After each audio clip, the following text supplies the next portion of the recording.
काय वाटतं का झालं येणार 100%. दोन शिवसेना झाल्या का पण अरे सांग आता काय सांगितलं तुला, हे लाचारीमुळे झालं. आणि मग ते पवारांचं पण दोन पक्ष झाले. हां तेच लाचारीमुळे झालं. हे पवार काय हे सगळे जे हे येतात ना काय भ्रष्टाचार करतात आणि मग ते आतमध्ये जावं लागतं. ते तिकडे घुसला की भ्रष्टाचार संपला. BJPत गेला की सगळा संपला झाला. ते मराठी माणसाच्या मुद्द्यावरती निवडणूक होते, इतकी वर्ष झाली. येणार आम्ही 100% मारणार मुंबईमध्ये. मराठी माणसं मुद्दाच मुंबईत टिकणार. काय काय बोला काय मराठी माणसं मुद्दाच मुंबईत राहणार आणि कायमचं ना मुंबई आणि महाराष्ट्र ना ठाकरेंशिवाय पर्याय नाही आहे. हे बाकी किती लोक येतील पैशासाठी इकडे तिकडे पळतील. आणि शेवटी काय रे मूळ जे घर असतं ना मूळ घर तेच घर असतं.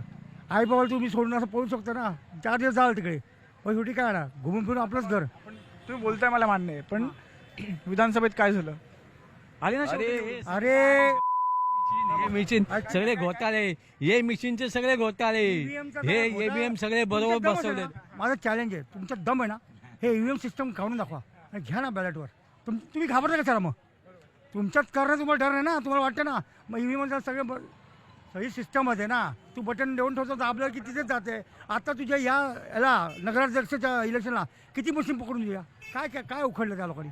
काय निवडणूक आयोगाने केलं बोला मला सांग ना. निवडणूक आयोगावरती भरोसा आहे का तुम्हाला? अजिबात नाही. सगळं सेटिंग केलेलं आहे, अजिबात नाही. यांचा असं माझा नाही आहे. तुमचा आहे का हा निवडणूक आयोगावरती विश्वास आहे का? विश्वास नाही तो अरे setting च केलेलं आहे. भंगात आहे त्याचाच झालाय सगळं.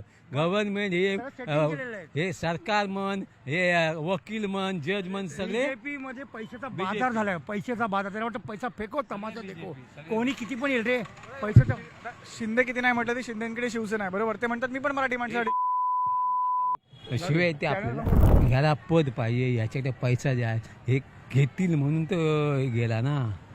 हा हे सगळा भार काय तुम्हाला BJP मूळ- म्हणजे तू बघ मूळ अस्तित्व तुझ्याकडे काय होतं? तुझ्याकडे काहीतरी पैसे आहेत आणि तिकडे समजलं तर तुला टाकणार आतमध्ये.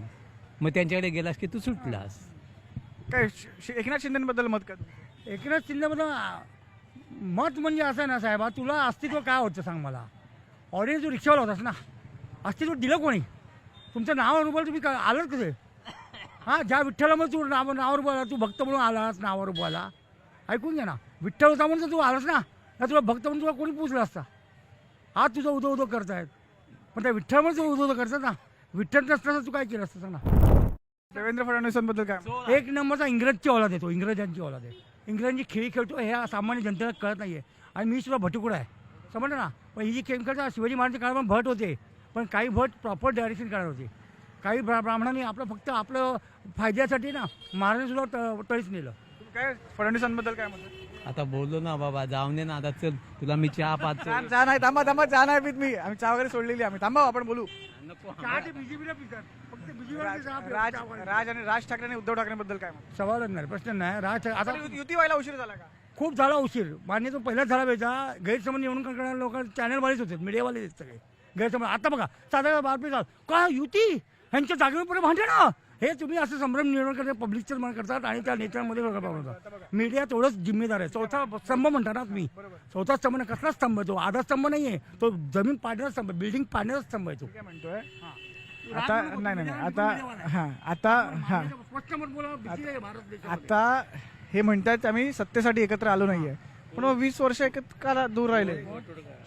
राज आणि उद्धव. सत्तेसाठी एकत्र आलो नाही म्हणते ना.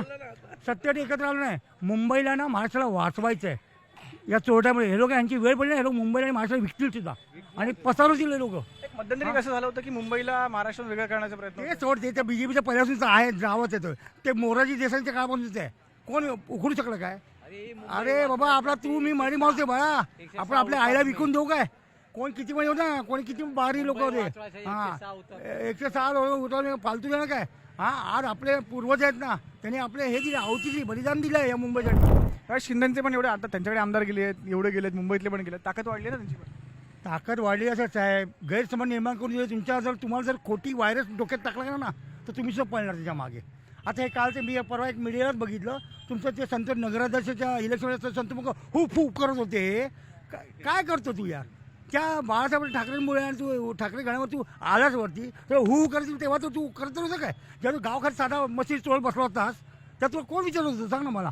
आताही तू मोठा आमदार आलाय, पैसे तुम्हाला माझा आला एवढा. हां सामान्य माणूस होता कोण विचारतो सांग मला. आता मोठं कॅमेरा ठाकरे घराला पाडून टाकलं मोठ्या मोठ्या लोकांना. काय दुनिया तू जमिनीवर विसरतोस, ज्या जमिनीत तू उभा आहेस त्या जमिनीवर विसरतोस तू. त्याच जमिनीचा विचार केला फाटे आणि खड्ड्यात जाशील त्या तर जमिनीच्या आत जाशील, जमीन दोस्त होशील तू. असं गर्व करू कोण माज करू. रावणाचा पण माज राहिला नाही रे. तुम्ही कसले माजवडे ते पण या बीजेपीच्या माझावर तुम्ही जगताय उसने माझावर. जसं इंग्रजीने त्या काही पेरलं होतं ना आपल्या लोकांना. आणखी एक सांगतो तुला, हे जे मीडिया तुम्ही म्हणता सगळं म्हणता, हे जे 16 आमदार घेतले हे घेतले, हे जर केस शिवसेना चं धनुष्यबाण घेतलं, धनुष्यबाण तुमच्या माहिती सांगतो, हे जे पक्ष असतो ना तो रजिस्टर असतो. हाय त्याच्याकडे काय तरी बी जे पीने दिले ना. पक्ष रजिस्टर असतो त्याला किती वर्ष लागतात. तुमचा रिझल्ट लागत आहे 3 वर्षांनी आमदारकीचा. अपात्रचा तुम्ही रिझल्ट लावू शकत नाही. तुमची सत्ता आहे ना, का नाही रिझल्ट लावत तुम्ही. अजून तुमच्या केसेसच चालल्यात. अरे तुम्ही अपात्र पण करा. आम्ही तर सांगितलं उद्धव साहेबांनी सांगितलं अपात्र असेल तर अपात्र करा ना. तुम्ही घाबरता कशाला मग. कोणत्या नियमाकडे तुम्ही अपात्र करा सांगा ना तुम्ही. हां सांगा ना. आता 21 तारीख दिली म्हणजे हे पुरेपूर ढकलणार, हे इलेक्शन काशी करणार आणि ते मग डिक्लेअर करणार बाद. मग आणि ज्या कॉन्फिडन्स लोक सांगतात ना भुई सपाट होणार म्हणजे कसं नाही ना कळतं. मशीन सेटच करून जाणार ना. आता हे परवा 2 विदाऊट आय कार्डची लोक सापडली होती. आम्ही तुमच्या हे नाही आम्ही तुमच्या मीडियामध्ये बघतो, तुम्ही मीडियामध्ये दाखवतो ना आम्हाला कोणाचे आय कार्ड पण होते. तर त्या लोकांनी ऑब्जेक्शन दिलं विरोधी पार्टी साहेब यांच्याकडे आय कार्ड हे मशीन किती घेऊन आले. त्या निवडणूक आयोग 1 नाही 2 काय बोलू शकलं नाही, फक्त बघत राहिलं बस. ते आल्या मशीन आल्या बाहेरून आल्या म्हणाला तो बोलला, बाहेरून या मशीनी आल्या आम्हाला घ्यायचं काम आहे आमच्याकडे. त्या सेटच होऊन आलेल्या मशीनी सांगा ना. सेट त्यांना पण कॅल्क्युलेशन त्यांचं माहिती आहे. ह्यांचे शिवसेने उद्धव ठाकरे 8-10 लोकांना जिंकवायचं दाखवत म्हणते. आता तसंच आमचा विकोचा वाली केला आहे तिथून तुम्हाला बीजेपीचं येणार नाही मला जिंकून. ईडीचं पण प्रकरण आहे काहीतरी. हां ईडीचं कसलं प्रकरण इथे कसलं ईडीचं प्रकरण नाही एकंदरीत ईडी दाखवून भीती दाखवली जात असं म्हटलं. सवालच नाही. तुझ्याकडे एखादं काय आता बघा काय नाही ना.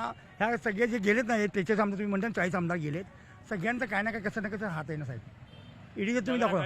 हां तुम्ही ते ईडी संजय राऊतना पण दाखवली ती. काय ना राऊत आत गेले होते ना, आले ना बाहेर. सांग ना काय मिळालं तुमचं. मला एक सांगतो आता राऊत ठीक आहे आत गेले बाहेर आले. पण राऊत बोलताना कधी राऊतांची भाषा कसरते ना. काल पण त्यांनी शिवी दिली. भाषा आयुष्य ऐकून घ्या एखादं नाही कसं आहे म्हणजे भाषा समजते समजू दे. तुम्ही ना साहेब बाळासाहेबांनी एकच शिकवलं आहे शिवसेना म्हणजे आणि रोकवाय रोकठोक म्हणजे काय सगळं रोखून ठोकून बोलायचं. तोंडा गोड बोलत तुझा मी चॅनल चांगला आहे, लोकमत 17 चांगला आहे आणि मागून शिव्या घालायच्या. हे आमची शिवसेना बाळासाहेब ठाकरे आम्ही शिकवलेली नाही आहे. हे आमच्या रक्तात आहे. बोलायचं तोंडा बोलायचं, मागून नाही बोलायचं असतं. ते ही फडणवीसची नीती आहे. तोंडा गोड अरे सब अच्छे आव सगळे गुंड सगळे पक्षात घेता रे तुम्ही. लाज वाटते का तुम्हाला. आता आज पण टी व्हीमध्ये बातम्या दाखवल्या कोण तुझं कुख्यात गुंड तो पण आलाय त्याच्या कोर्टावरून डायरेक्ट फॉर्म भरायला गेला साहेब. आता बीजेपीत जमा होणार साहेब. ते काही येतं मला कोणाची घ्या वैयक्तिक कोण का नाही. मग नाही मग तुमची घटना करते काय. घटनेने एवढं तुम्हाला अधिकार दिलाय का तुम्हाला. तुम्ही गुंडा मग तिकडे जाणार आतमध्ये बसून मी चालवणार. मग कसं ना सामान्य माणसं काय करायचं. सोडून द्यायची ना अपेक्षा. तुम्ही मी तर म्हणतो इलेक्शनच घेऊ नका करू नका. तुमची सत्ता चालवा एक हुकुमी तुमची ना हुकुमशेच चालवा. थोडी लोक जेव्हा जनतेचा उद्रेक होईल ना जनता तुमच्या घरी येऊन तोडते तुम्हाला. ते बांगलादेशवाल्यांचा तो पंतप्रधान पळा ना तुमचा तो तसं होणार ते.